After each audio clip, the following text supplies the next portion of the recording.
Assalamualaikum warahmatullahi wabarakatuh. Alhamdulillah, alhamdulillahi rabbil alamin, wa bihi nasta'inuhu ala umuri dunya waddin, wa ala alihi wa sahbihi wa man tabi'ahum bi ihsan ila yaumil qiyamah wa ba'd. Kaif halukum ayyuhal abna? Bagaimana kabarmu anak-anakku? Semoga Allah Subhanahu wa taala selalu merahmati dan selalu melindungi kita semua. Anak-anakku yang saleh, tidak lupa dan tidak bosan-bosannya Ustaz terus mengingatkan untuk kita semua agar kita terus berdoa dan memohon semua kemudahan kepada Allah Subhanahu wa taala. Karena kemudahan itu hanya datang dari Allah Subhanahu wa taala. Allahumma la sahla illa ma ja'altahu sahla wa anta taj'alul hazna idza syi'ta sahla. Dan kita terus mohon kepada Allah Subhanahu wa taala agar kita senantiasa diberikan ilmu yang bermanfaat, rezeki yang baik, serta amalan yang senantiasa diterima oleh Allah Subhanahu wa taala. Rabbi zidna ilman nafi'a wa rizqan thayyiba wa amalan mutaqabbala. Kemudian anak-anakku yang kucintai Allah Subhanahu wa taala, insyaallah pada pelajaran adab kali ini kita akan belajar tentang adab-adab ketika kita berbicara atau kita bergaul dengan teman-teman kita. Dan tujuan pelajaran kita adalah semoga dengan izin Allah Azza wa Jalla siswa-siswa yang saleh bisa mengetahui serta mengamalkan adab-adab ketika berbicara dengan temannya. Ketika berbicara dengan teman-teman antum. Perhatikanlah perkataan Al-Hasan ketika dia mendengar satu kaum yang saling berbantah-bantahan. Beliau berkata, mereka yang sering berbantah-bantahan tersebut telah bosan beribadah kepada Allah Subhanahu wa taala sehingga ringan bagi mereka dan sedikit bagi mereka wara. Wara artinya adalah wibawa. Maka sehingga mereka banyak berbicara. Jadi kalau ada orang yang suka berbantah-bantahan, suka berdebat, maka dia itu telah bosan beribadah.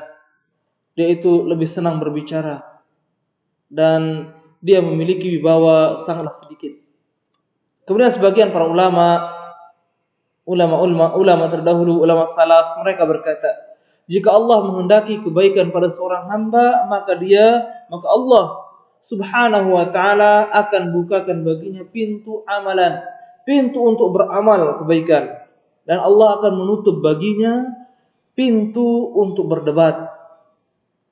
Dan jika Allah Subhanahu wa taala menghendaki kejelekan pada suatu hamba atau suatu kaum pada seorang, maka Allah Subhanahu wa taala akan tutup baginya pintu untuk beramal, pintu untuk berbuat kebaikan.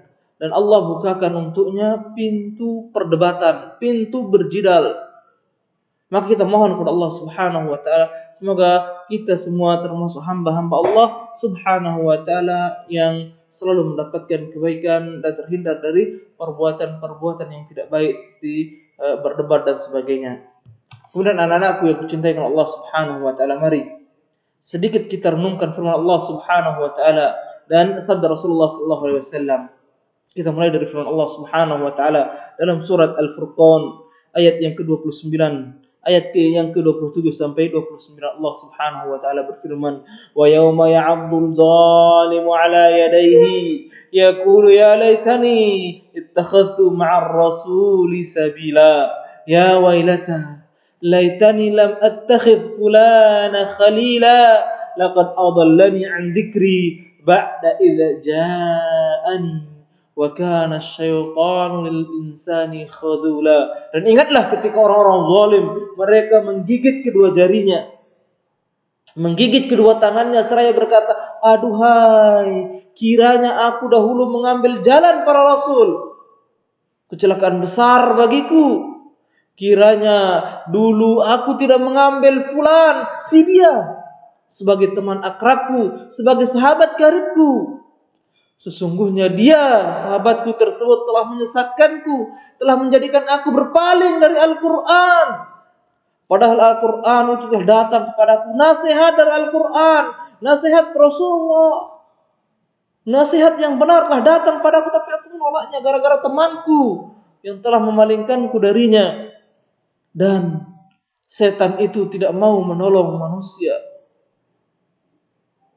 Rasulullah sallallahu alaihi wasallam juga pernah bersabda, "Ar-rajulu ala dini khalilihi, falyanzur ahadukum man yukhalil." Seorang itu akan mengikuti agama, tabiat, akhlak dari teman dekatnya. Oleh karena itu, hendaklah salah seorang di antara kalian memperhatikan siapa yang dia jadikan teman dekat. Maka anak-anakku yang dicintai oleh Allah Subhanahu wa taala, dalam hal ini ya, kita harus bisa mencari teman yang baik untuk diri kita. Begitu pula orang tua, kita harus selektif menjadi orang tua. Melihat dengan siapa anak-anak kita bergaul. Ini nasihat untuk kita semua. Nasihat untuk kita semua. Untuk orang tua, anak-anakku, dan untuk guru-guru. Mari kita semua selektif dalam melihat anak-anak kita. Apakah sudah benar, sudah baik teman-teman dari anak kita atau tidak? Maka dari itu terus kita mohon kepada Allah Subhanahu wa taala, semoga Allah Subhanahu wa taala selalu menjaga kita semua dan anak-anak kita. Kemudian anak-anakku yang kucintai Allah Subhanahu wa taala, pada kesempatan ini kita akan belajar tentang adab berbicara dengan teman. Di antara adab kita dengan teman kita adalah jikalau ada teman kita yang berselisih, berkelahi, maka tugas kita sebagai teman adalah mendamaikan teman kita jikalau ada teman kita yang berselisih. Sebagaimana firman Allah Subhanahu wa taala, "Innamal mu'minuna ikhwah fa aslihu baina akhwaykum wattaqullaha la'allakum turhamun." Dan orang-orang yang beriman itu sungguhnya bersaudara. Sebab itu damaikanlah atau perbaikilah antara kedua saudaramu jika pada saudaramu terjadi perselisihan. Dan takutlah engkau kepada Allah Subhanahu wa taala supaya kamu mendapat rahmat dari Allah Subhanahu wa taala. Maka ketika kita mendamaikan saudara kita yang berselisih, maka sungguhnya itu tanda dari ketakwaan kita. Kemudian yang kedua, yang namanya kita bersaudara, berteman, tentu di sana kita akan menemukan saudara kita atau teman kita butuh pertolongan. Maka jikalau kita melihat teman kita sedang kesulitan, sedang ada masalah, maka tolonglah dia. Sebagaimana Rasulullah SAW bersabda, "Wallahu fi auni al-'abdi ma kana al-'abdu fi auni akhihi." Allah senantiasa akan menolong seorang hamba selama ia menolong saudaranya. Maka dari itu anak-anakku, jangan kita mempersulit keadaan teman kita. Kalau kita lihat teman kita ada kesulitan, kita bantu dia, kita tolong dia. Kenapa? Karena niscaya ketika kita menolong teman kita, maka Allah pasti akan menolong kita dan juga saudara kita. Maka dari itu, marilah terus kita saling tolong menolong. Jika kita melihat ada kesusahan, ada kesulitan pada saudara kita atau teman-teman kita atau tetangga kita, maka senantiasa kita harus menolongnya. Agar apa? Agar Allah Subhanahu wa taala menolong kita. Kemudian yang ketiga, karena kita adalah sudah lama berteman misalkan, maka harus kita perhatikan pada teman-teman kita itu tidak boleh kita berkata kasar atau buruk kepada teman kita. Mungkin karena kita merasa sudah terlalu dekat atau kita sudah lama dalam bersahabat dengannya, maka kita lupa atau tidak ingat hingga kita tidak sadar terhadap batasan-batasan yang harus kita ucapkan, pantas apa tidak. Entah itu kata-kata yang kasar, yang menyakitkan hati, atau kata-kata jorok yang tidak pantas untuk kita ucapkan. Maka perhatikanlah firman Allah Subhanahu wa taala, "La yuhibbullahu al-jahr bis-su'i minal qawli illa man zulim wa kana Allahu sami'an 'alima." Allah tidak menyukai ucapan buruk yang diucapkan dengan terus terang, kecuali orang-orang yang terzalimi, orang-orang yang dianiaya. Maka itu Allah itu Maha mendengar lagi Maha mengetahui. Kemudian yang keempat, kita harus senantiasa menjaga aib saudara kita. Apa artinya menjaga aib? Menjaga aib artinya adalah menjaga kelemahan, kekurangan. Jangan sampai kita menampakkan atau menyebarkan aib teman kita atau kejelekan saudara kita atau kekurangan saudara kita. Aib ini bisa berupa kejelekan, bisa berupa kekurangan. Tentu kita harus menjaganya, jangan sampai kita menyebarluaskannya. Tentu kita semua pasti memiliki aib, pasti memiliki kekurangan. Maka sama juga dengan teman kita. Mereka juga pasti memiliki aib, pasti memiliki kekurangan. Terkadang saat sedang marah, kita lupa, kemudian kita menyebarkan aib teman kita. Hal ini tidak diperbolehkan, karena menjaga aib seorang muslim adalah satu akhlak yang sangat terpuji bagi seorang muslim tersebut.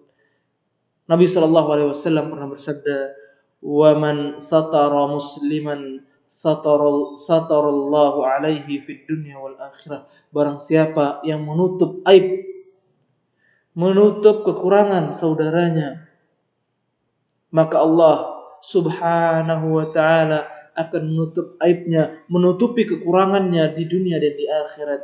Maka anak-anakku yang kucintai Allah Subhanahu wa ta'ala, ketika kita menjaga aib saudara kita, teman-teman kita, maka hakikatnya kita sedang menutup aib kekurangan diri kita di dunia dan di akhirat.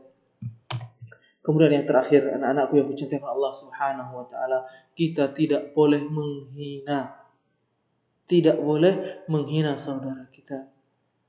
Perhatikan sabda Rasulullah SAW. Janganlah seorang meremehkan kebaikan sedikit pun, walau dengan berbicara kepada saudaranya dengan wajah yang tersenyum. Amalan tersebut baginya dari kebajikan, bagian dari kebajikan, bagian dari kebaikan. Tinggalkanlah olehmu sarungmu di pertengahan betis. Jika enggan, engkau bisa menurunkannya hingga mata kaki. Artinya di sini kita diperintahkan untuk menjaga celana kita, sarung kita jangan sampai di bawah mata kaki. Dan itu tidak diperbolehkan. Jauhilah memanjangkan kain sarung hingga melewati mata kaki. Penampilan seperti itu adalah tanda sombong, dan Allah tidak menyukai kesombongan. Larangan isbal.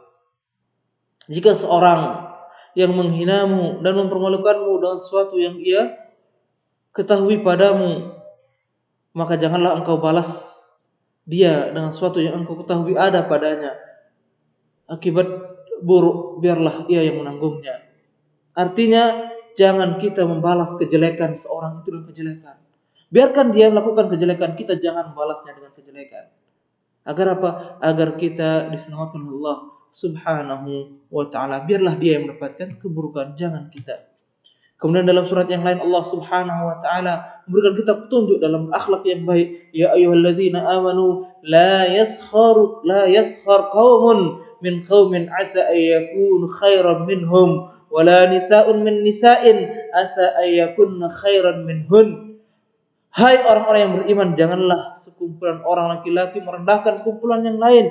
Boleh jadi yang direndahkan itu lebih baik dari mereka yang merendahkan. Dan jangan pula sekumpulan perempuan merendahkan kumpulan perempuan yang lainnya. Boleh jadi yang direndahkan itu lebih baik daripada yang merendahkan. Quran surat Al-Hujurat ayat yang ke-11. Ini akhir yang bisa Ustaz sampaikan. Semoga kita senantiasa diberikan akhlak yang terbaik oleh Allah Subhanahu wa ta'ala, dan semoga kita dijauhkan dari akhlak-akhlak yang tercela. Barakallahu fikum wa jazakumullahu khair. Kita akhiri pertemuan kita pada hari ini dengan kita berdoa dengan doa kafaratul majlis. Subhanakallahumma bihamdik asyhadu an la ilaha illa anta astaghfiruka wa atubu ilaika. Assalamualaikum warahmatullahi wabarakatuh.